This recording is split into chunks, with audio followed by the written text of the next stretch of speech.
It's national sports. Almost 3 wide off turn 2. It's New England sports. He swings, drives one deep, left field, back by the wall. It is gone into the monster seat. It's local sports. Side McGrath, he'll launch a 3. Bingo! 9 to midnight, one-man band. It's sports and rock till midnight on Score. Back to Gorman, 1990, score!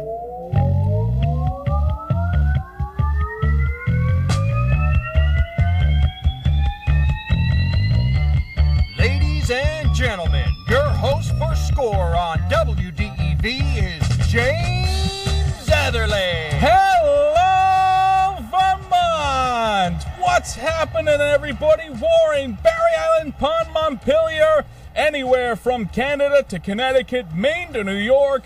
Welcome inside the WDEV studios. Score, Sports Talk, and Rock is live.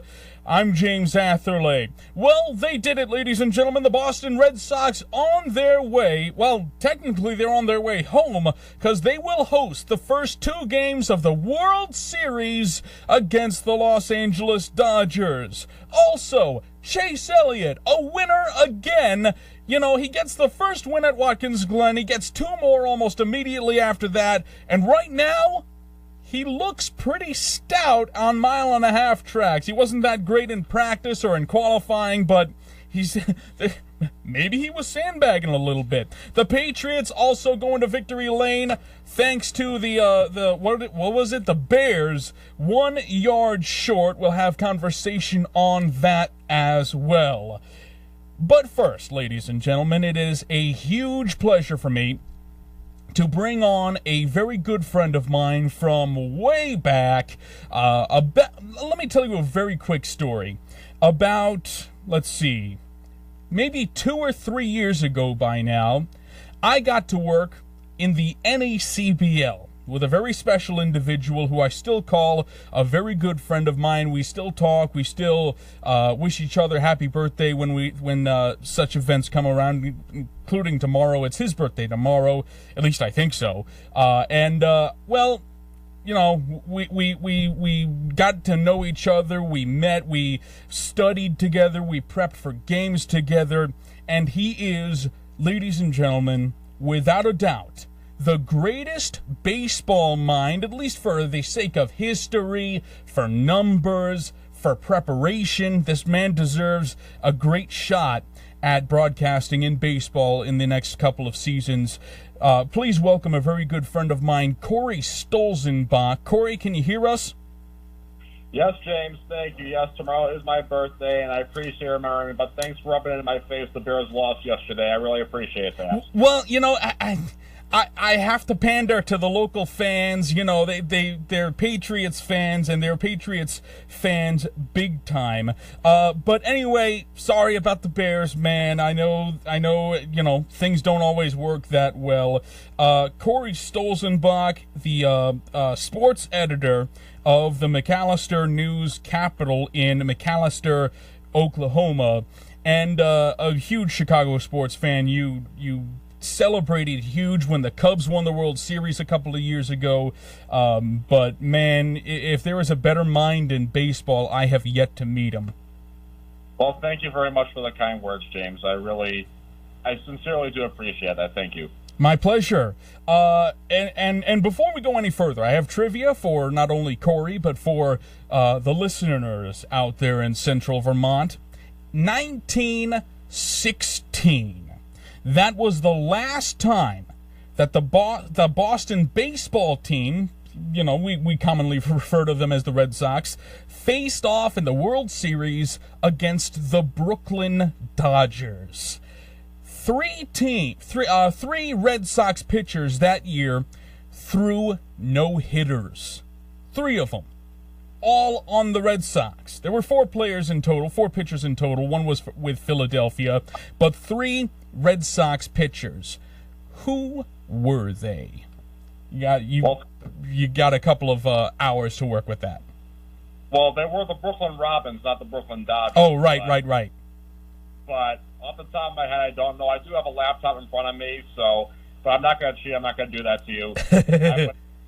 I would guess maybe Babe Ruth. That's about it. I'm not sure if Smokey Joe Wood pitched for the Red Sox in 1960 or not. To go back, I need to brush up on my dead ball history. Well, fantastic proposals. Not one of them threw no-hitters that year for the Red Sox, but there are 3 of them who are a part of that list. So call in 244-1777, 802-244-1777. We'll have all those answers for you, probably coming up pretty darn quick. The Boston Red Sox, the Los Angeles Dodgers, the World Series starting tomorrow right here on WDEV, pregame starting at 7 o'clock. It's Chris Sale versus Clayton Kershaw in Game 1, and Corey Stolzenbach with us tonight from McAlester, Oklahoma. I got to ask, what are your feelings about this World Series coming up? I think baseball's pretty darn happy. Well, certainly, it's 2 very large markets, 2 very premier teams, lots of history involved. The Red Sox trying to be the first team this century to win 4 World Series titles. The Dodgers trying to win their first since 1988. And I got the Red Sox in 5, but I very well could be wrong. Here's what the thing is about both of these teams is the last time a team won the World Series with a longer layoff, you'd have to go back to the 2008 Phillies. That was 10 years ago against the Rays. But home field advantage does matter. The Royals had home field advantage in 2014. The Indians had home field advantage 2 years ago. But for the most part, though, in years outside of that within the past decade, the team with home field has won the World Series. In this case, that is the Red Sox. Tomorrow is a marquee matchup. Clayton Kershaw, Chris Sale. Clayton Kershaw is a future Hall of Famer. Very likely Chris Sale will be there too. I think both of them need to step up, especially Clayton Kershaw. I want to see which Clayton Kershaw is going to be there tomorrow night in Fenway Park. He has shown to be a mixed bag throughout the postseason in history. I want to know, are we going to get last year's Game 1 Clayton Kershaw, 11 strikeouts, no walks against the Astros, or are we going to get last year's Game 5 Clayton Kershaw when he had a lead at Minute Maid Park in Game 5, and he blew that and he gave up 6 runs? So for every performance, he's been brilliant. He's also had a lot of struggles, too. He is a mixed bag, and can the Red Sox, can their offense take advantage of that? I think Mookie Betts needs to step up. I think Craig Kimbrell especially needs to step up if it's a safe situation tomorrow night and in this series. Yeah, Craig Kimbrell struggled a lot during the American League Championship Series against the Houston Astros. The Red Sox still won that in like 5 games, only because they totally dominated Houston in Houston, by the way. But still, that right arm for Craig Kimbrell, it looks a little bit riddled. I can't help but feel that maybe Game 5 was a big redemption story for him, but Craig Kimbrell, pretty much the only guy that the Red Sox could use as a closer. Maybe Nathan Eovaldi, you put him in that mix as well. But what happens if Craig Kimbrell can't deliver on Tuesday? Well, you have to see what Alex Cora is going to go with. I really like what Ryan Brazier has done. Ryan Brazier has been lights out so far. The truth is that you never know who could possibly be on that mound for potentially the final out of the World Series. If you would have told me 2 years ago Mike Montgomery would be on the final out for the Cubs, I would not have believed you. Nor last year would I have envisioned Charlie Morton being on the mound for the final of the World Series for the Astros. So you never do know. But you never know. Ryan Brazier could take over the closer's role. It's a possibility. He's been lights out as a reliever. Or Alex Cora could indeed stick with Craig Kimbrell. You never do know. But you are right, though. That defense also bailed Kimbrell out when Andrew Benintendi made that amazing grab in left field to rob Alex Bregman and end the game. And the Astros, I'm surprised they were dispatched in 5 games by this Red Sox. I really am, because Springer has established himself as a postseason performer. George Springer, last year's World Series MVP, and so is Alex Bregman. I was not expecting that, but the defense did a great job. They did their part. And you want to talk about redemption stories, James? No bigger redemption story, in my view, than David Price, and nobody deserved it more either in Game 5. David Price was sensational in Game 5, but how much of that was because that game was pretty much a non-story. I mean, if the Astros somehow won that game, the series still would have gone back to Boston. And even with David Price pitching, you know, everybody dismissed David Price. Everybody thought he was going to be shelled. I mean, what can you say about that? What I can say is that if you're down 3-1, okay, you win the first game and then you go from there. That's baseball. Is that it's tough to come back down from 3-1, especially if the final two are on the road, but anything can happen at that point. And I got to admit, I've been a David Price critic myself. Oh, so have I. Kershaw. People talk about Clayton Kershaw. Kershaw has had his moments. David Price never really had his true October moment until Thursday. You could talk about Game 7 of the LCS 10 years ago, however big that was. You could talk about Game 163 against the Rangers for the second wild card in 2013, but that wasn't the postseason. As far as postseason moments go, WDEV, this really defines David Price. This was his big redemption, if you ask me. Big redemption story indeed, and I gotta say, first of all, it's great to be talking with a good friend of mine, Corey Stolzenbach, with us tonight. And Corey, it's obviously been a huge blast, but I got to ask a couple more questions for you because we're actually getting some callers now. Both pitchers in this matchup tomorrow, not all that great in their histories for the postseason. It's not a big sample size for Chris Sale, but for the Dodgers pitcher, Clayton Kershaw, you know, it's not been great. He's pitched in 28 games. He's got a 4.09 ERA. And, you know, this is probably his best postseason so far. What can we say about him? What we can say is that he's been a mixed bag, like I said. Mm-hmm. He's been inconsistent. I think back 5 years ago against the Braves in the NLDS, he was lights out against them that year, just like he was this year. He struggled against St. Louis. It looks like he's really had some struggles against the St. Louis Cardinals in postseason history. He's had some struggles. You know, he struggled against Washington 2 years ago and against Diamondbacks last year, but last year he also did great against the Cubs in the NLCS. He looked very good this year against Atlanta. He looked great in relief in Game 7 and looked really good in Game 5 against Milwaukee. So he's been hit or miss. Clayton Kershaw has been hit or miss, and that's why I said is that I want to see which Clayton Kershaw shows up tomorrow night, and I think that's going to be the difference for them. I also know Walker Buehler, the rookie, he does count as a rookie, is that he's had some starts this postseason where he didn't look as good, but he did look really good against the Brewers in Game 7. I thought maybe he'd derail him a little bit. No, he threw very well, Walker Buehler did, and so I think the Dodgers will go as far as Kershaw and Buehler will take them. And for Chris Sale, I mean, his postseason career so far, a 1-2 record with a 5.85 ERA. I mean, he has not been great. This postseason, he's pitched in 3 games. He's 1-0 with a 3.48 ERA, but he was also sick. A freaking belly button ring was the source of the issues for Chris Sale. A silly predicament, certainly, to be in, and a freak accident, it would seem. But what can we expect from Chris Sale, who really hasn't been 100% for the last month or two? Tomorrow's the night to see what Chris Sale is made of, period. Here's his chance to prove, here's his chance to have a gutsy performance. We've seen gutsy performances in sports history. People talk all about the bloody sock game to this day, 14 years ago, Curt Schilling against the Yankees. Let's see what Chris Sale can do tomorrow night. A bloody T-shirt apparently is on the horizon for Chris Sale. But you said the Red Sox would win. What's the final record going to be? I'm predicting the Red Sox in 5 games, but I very well could be wrong about that. Do you have a thought for World Series MVP?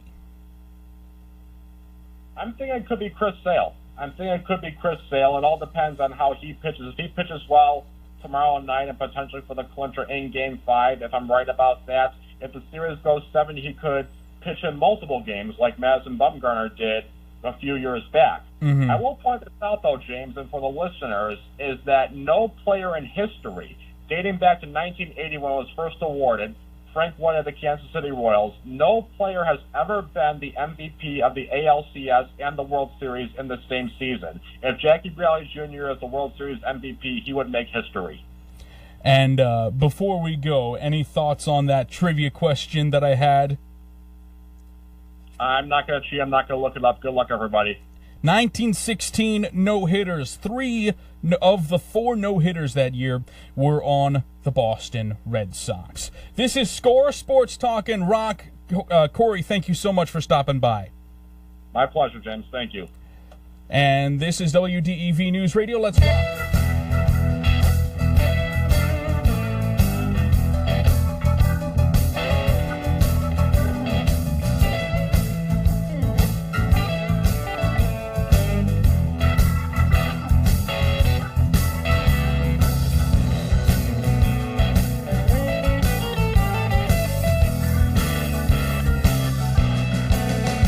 Come on, baby, don't you wanna go?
Sweet Home Chicago from Eric Clapton.